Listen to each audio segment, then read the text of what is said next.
I noticed the houses that's where they're laying eggs. Are y'all pull these eggs? Yeah. Somebody come up here every day and gather the eggs.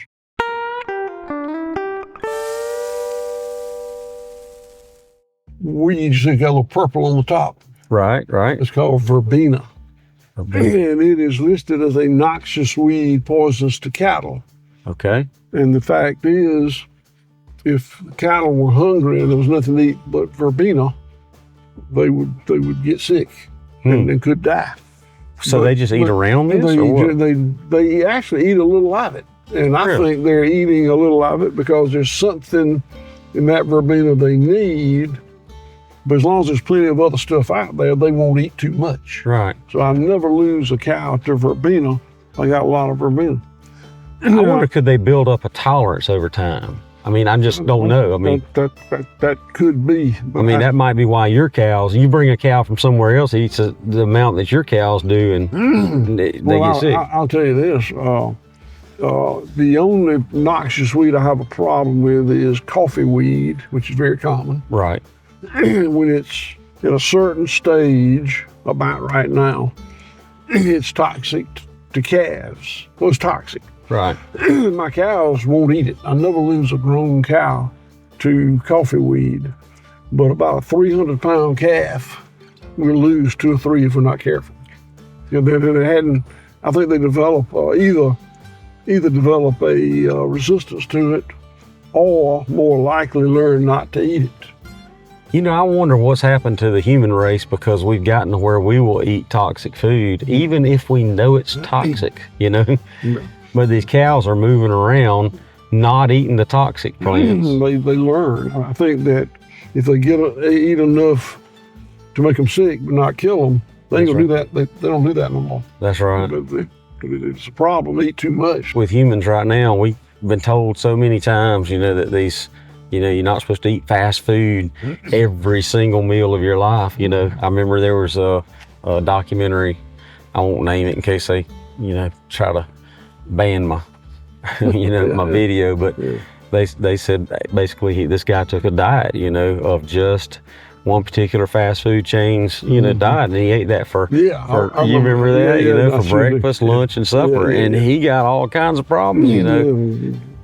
And we've seen that video, but we'll still go to McDonald's and eat. Well, you probably don't. When's the last time you ate at McDonald's? I know too much. I just know too much about it. You know too much about it. That's right. Nothing against McDonald's. They feed a lot of people, you know. And I occasionally, if I'm in a hurry, I might run through there and grab something. But well, I mean, if I was hungry, there's nothing else to eat, I would too. But there's always something else around. Yeah, I don't like to say too much about McDonald's because my daughter took advantage of when she had the brain tumor. Ronald McDonald House is very nice, and they gave us free, rooms and things like that, and took care of us and food and things. So it was, it's a very that'll cause you not to say much. When I bought this farm, this is my most recent acquisition. I do not dislike pine trees, right? But I dislike a monoculture. And these planted pine plantations like this one was, it was just solid pine trees. And about a year and a half ago, I got my logger in here and made him thin these way more than he wanted to. Well, that'll let other species grow. He's a trained logger, mostly working with these pine plantations. Right. And he's got in his mind how thick to leave them. Right. And I had to really stay on him to get him to thin them enough, so that grass can grow out there, and other species. That's right. And right now we're heading down to the compost area. Tell me a little bit more about what we're going to see when we get there. So we've got 2 slaughter plants on the farm that I'll show you later. Both of them are USDA inspected. One is a red meat plant, the other one is a poultry plant. We slaughter about 30 head of cows a day. Okay. And lesser numbers of sheep, goats, poultry, other species.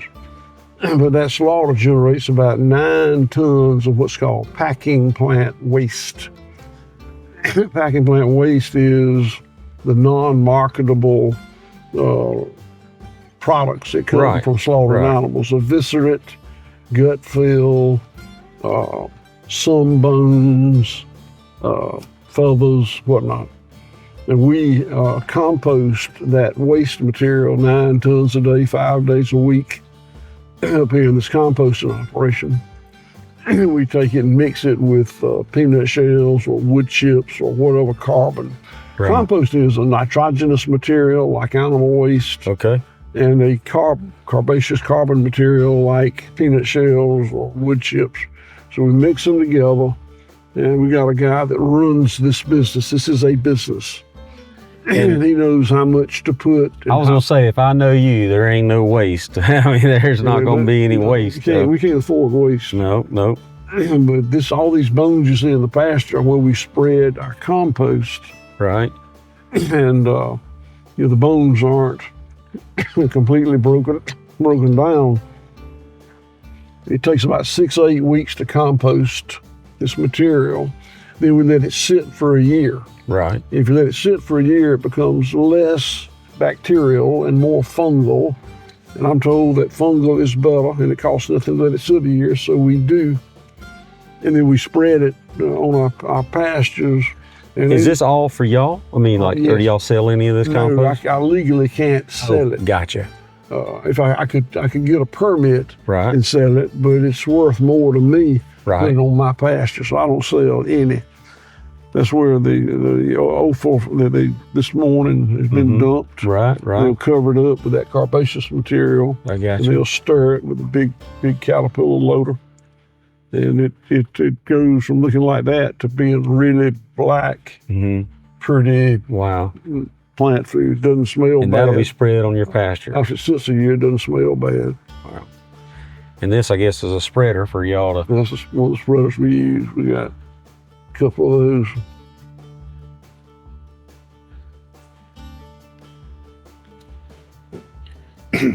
Now, just curious, how many people does it take just for the composting? Two. Two guys. Sometimes we've got 170 people, so if they get behind, Right. we can Borrow from borrow one. some That's people. right. Everybody's got a job, a place they work, a functionality, I and bet. then we move people around. I was gonna say, I bet your job description is a lot like mine with my other businesses. Basically, it's kind of do what we need to get done. It's like, I mean, there are days where we're cleaning out my truck. And that ain't really in their job description necessarily, but they don't have a job description. It's just kind of, Well, the job description, that last line says other duties as prescribed. There you go. That's another duty. That's another duty. That's right. This is one of the newer fields. You see, it's That's grown right. up in a lot of different stuff that we generally would call weeds. I don't think That's of them right. as weeds. I think of them as plants that I don't figure out are useful. That's But right. they're doing something out there. They're helping to change this soil from that chemical-laden mineral medium Right. to that organic medium that's what we were looking for. So it's just something you have to go through. We know when we buy or lease a new piece of property, we're gonna have to go through this painful conversion of dead mineral medium to medium that's teeming with life. Wow. Well, again, I want to say teeming with life because everywhere we're driving, insects flying everywhere, and just more than I see in other places. I mean, this is interesting. Well, there's that hawk. Is that hawk you were seeing earlier? That is. Yep. It's one of them, yeah. I doubt you can see it with this camera. They're apparently migratory. We don't have those hawks here. Now we have They- eagles now, but it's got- primarily because of y'all. Is that right? You're welcome. Yeah, yeah. Thank you. We Yeah. all of a sudden we were noticing eagles around. We saw them at the lake occasionally. They'd go up there or whatever, but there wasn't that many. And then all of a sudden we're seeing eagles down around Bluffton, and then they get a little bit in Early County and all. And come to find out, was it because y'all was raising so many chickens? Yeah, that's exactly what. And eagles, You know, I always thought of eagles from like, I remember second grade looking at this book that I just loved. It had all these photos of them flying high up in the big Rocky Mountains, you know, and dipping down and grabbing a fish. And I just thought, wow, that's amazing. But now I see them sitting on the side of the road eating dead carcass and things like that, you know, and they'll run the buzzards off. They are a lot more like buzzards than they are like hawks. I mean, I never see a hawk eating. No, I've never seen a hawk sitting eating dead carcass that was run over. You know, as you said, I've seen them run the buzzards off. Now this is laying chickens. Okay, and I remember these dogs because they used to roam a little bit more. Now, what all other predators are they trying to? Everything eats chicken. Everything eats chickens. That's Foxes, right. Raccoons, bobcats, feral dogs, coyotes. All right, so we're right here with the poultry. And over here, I noticed you said that that's where they were sitting because y'all move this every so often. We move it when it needs moving, and that's variable. If it's getting a lot of rain, you move it more often. Okay. Dry weather, less often. When they're bigger, more often. When they're smaller, less often. We just visually look at it and say it's time to move them. That's right. And when we move them, we'll take this, build another net enclosure. Right. Then take that one down, then pull everything that way and let them find their way to it. These are laying chickens that gather eggs here every day. These dogs are their guardians. You really don't need that many dogs in here, but we're low in poultry numbers now, so we're stockpiling the dogs here. What breed dog is that? I kind of know it a little bit. I can't remember the name. Well, I have bought purebred Akbash, Akayushis, Anatolian Shepherds. Wow. Maybe some other things. I'll leave them intact, and they breed, and I don't know who bred who. So I don't know exactly. Right, you don't know the grandfather. I don't know or care what breed they are. That's right. They're good guardian dogs. We had you mentioned earlier about our problem with eagles. Right. These dogs are super effective at night. They're very nocturnal. Well, I noticed that one's getting a nap right now. They sleep in the daytime. Sleep in the daytime. The reason they're not all asleep is I drove up and disturbed them. Gotcha. But before we started using this fencing is not to keep the chickens in. Right. It's keep the dogs in. Gotcha. If before we started using the netting, the dogs would do a great job at night. Then they'd go to the woods and go to sleep. And it was okay because the predators were nocturnal. Right, but that was for the eagles. When the eagles got here, they're daytime operators. Yeah. So the dogs go to the woods, leave the chickens unguarded, and the eagles would just have their way with them. How long did it take you to figure this out? I remember when the eagles came. Yeah, I had a really skilled poultry manager, and he figured it out. It took him several months to figure it out. But one day he ordered all this netting, and I. Why are we doing that? That's very expensive. Right. He wanted to try this, and it was very successful. The eagles are not an issue anymore. But they were about to put me out of business. That's right. But the dogs do. It keeps them here, so they're here in the daytime. They're sleeping around. But if an eagle comes in, they'll get up. You may have an eagle swoop in and get a bird and go. That's okay. That's fine. I get That's that. fine. That's tied into nature. Well, you're doing this in a very natural way, taking the dog, it's tied. And putting it in there to protect the chickens. But eagles, like some other predators, they just don't know when to quit. If there's nothing to stop them, they'll just kill and kill and kill. Right, and then more eagles will come in, and it just. So this works good. Eagles are not a problem anymore. No problem.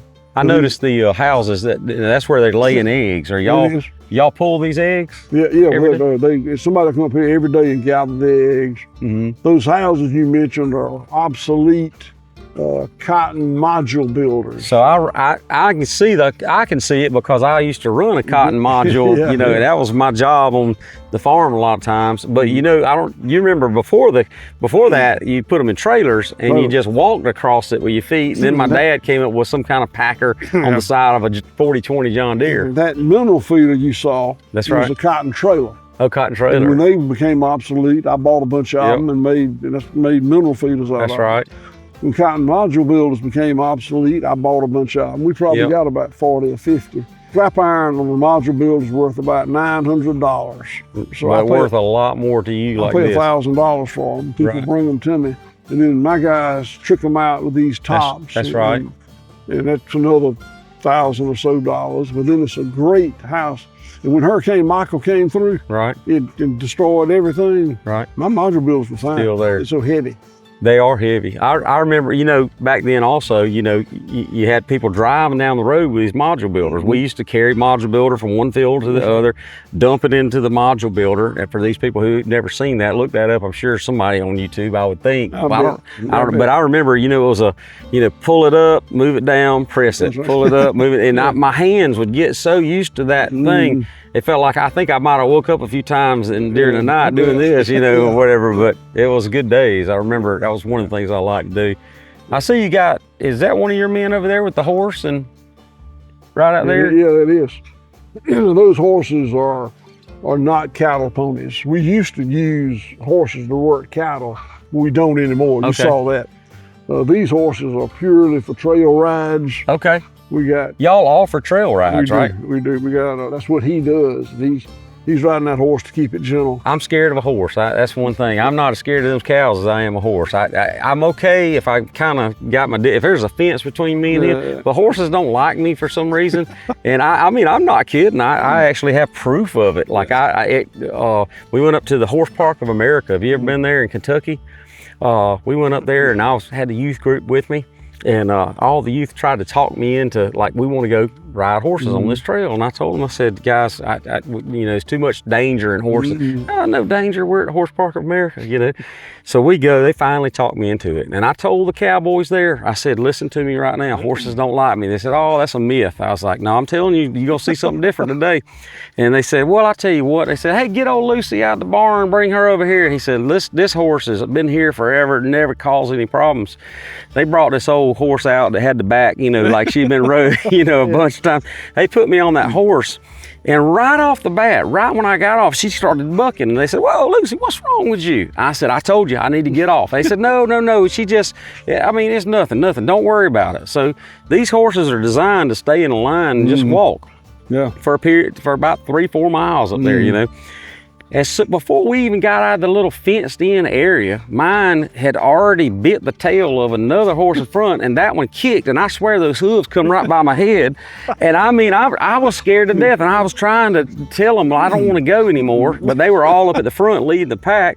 So we kept on going a little bit. Mine reared up like this, and I grabbed the horn. I don't know how to do this. She broke out of line, took off running right down the side.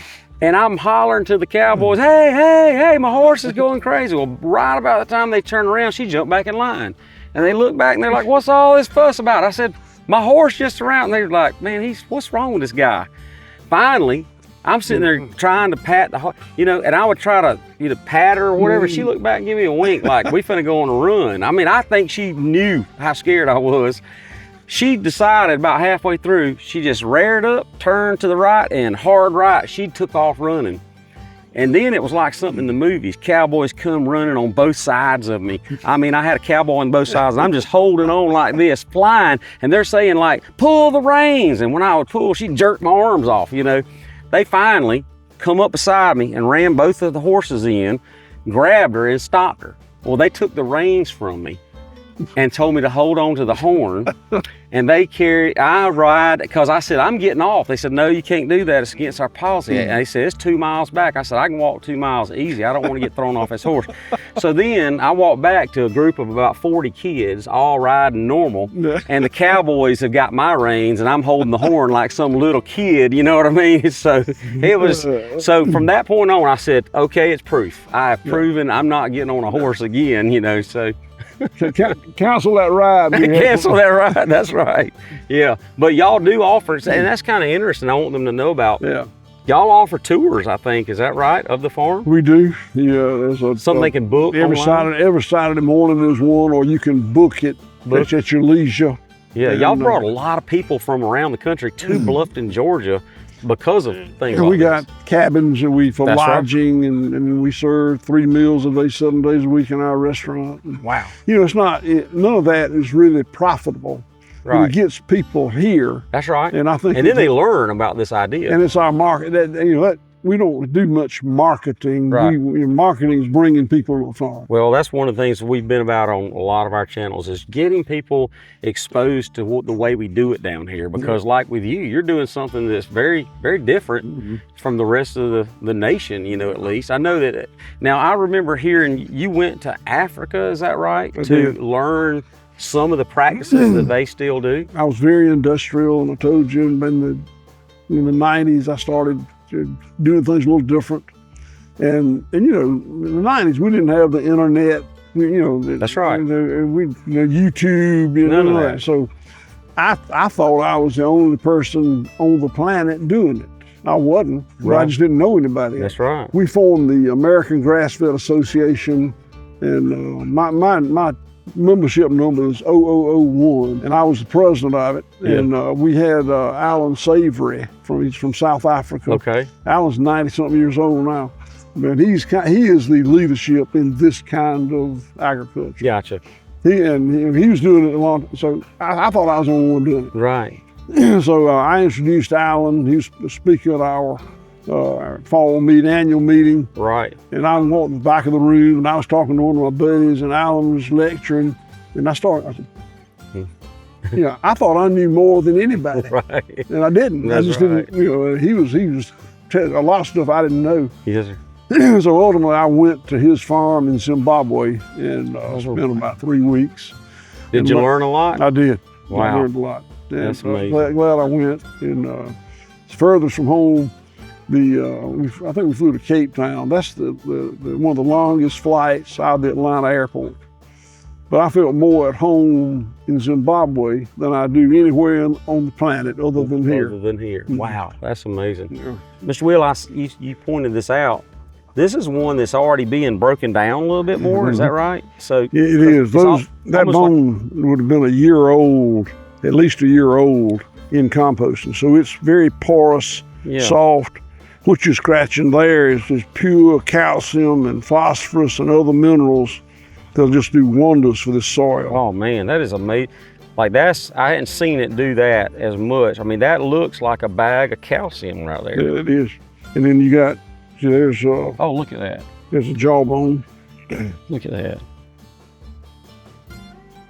This is a good idea.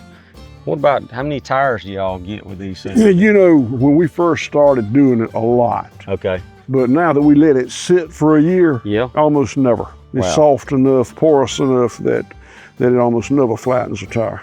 That's what you're looking for, exactly right. And you said it's mostly calcium, but what else? Phosphorus. And then the other, it's like when you're growing up, when you're a kid, you take multiple vitamins to grow healthy bones. That's right. So all that stuff's in there, and all that stuff is needed.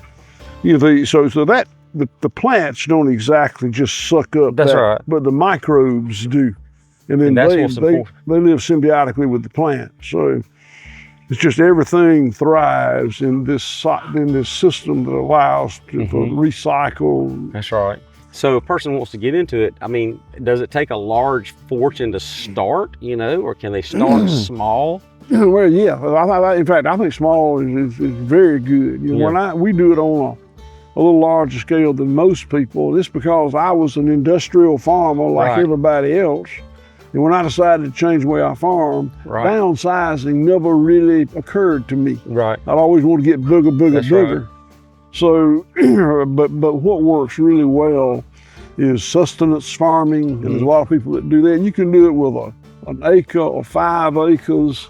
It's incredible what you can do with a couple acres of land. You can feed your family, right? Oh, yes, and your neighbors. Right. A mistake people make is they want to start out with cattle. Cattle seem to be the sexiest appeal to people. Yeah. But cattle take a lot of land. And it's a lot of work. So I recommend people, if they want to have ruminants, want to have grass eaters, start out with sheep or goats. Now, isn't a goat much more resilient than a sheep? A goat is. And so, cattle are true, they're grass eaters. They'll eat some forbs, they really want grass. Sheep will eat more of these forbs, these non-grass plants. but they still eat some grass. Some grass. And then goats eat even more of those woody species. They'll clean up a place. They'll clean up a place. And it works to have all three. We have all three, and I like that. Right. And we use them prescriptively where we need to. Now, do y'all butcher the goats for meat as we well? do. We do sheep and goats and Have cattle. you eaten goat meat? Do you? Oh, yeah. I'd say, I've only eaten it one time, and I was, you know, that you get in your mind that you can only eat certain things. You know what I mean? But I remember we had a farm hand that worked for us for a little while, and he brought some barbecued goat meat that they had for 4th of July. And I ate that. It might have been some of the best barbecue I ever had, but he had a lot of sauce on it. So I wasn't sure what the meat tasted like. Meat, it's good. It's a little stringier. You know, beef and pork, but beef and lamb and goat, all ruminants, but they're very different. The United States is one of the few countries where a lot of goat is not consumed. We eat so much beef here, almost 50 pounds per person per year. Wow. There's so little. But the rest of the world eats a lot of goat. A lot of goat, a lot of lamb. A lot of lamb and a lot of goat. And I think we probably will eat more as time goes on, become more multicultural. But it's all good. You need to know how to cook it. You need to know what you're doing with it. And I'm not a cook. I got you. We got people that are. Oh, I know. I already had that breakfast. Yeah. That's good. Well, let's go see those sheep, those goats. Can we get there from here pretty quick? Yeah. Okay.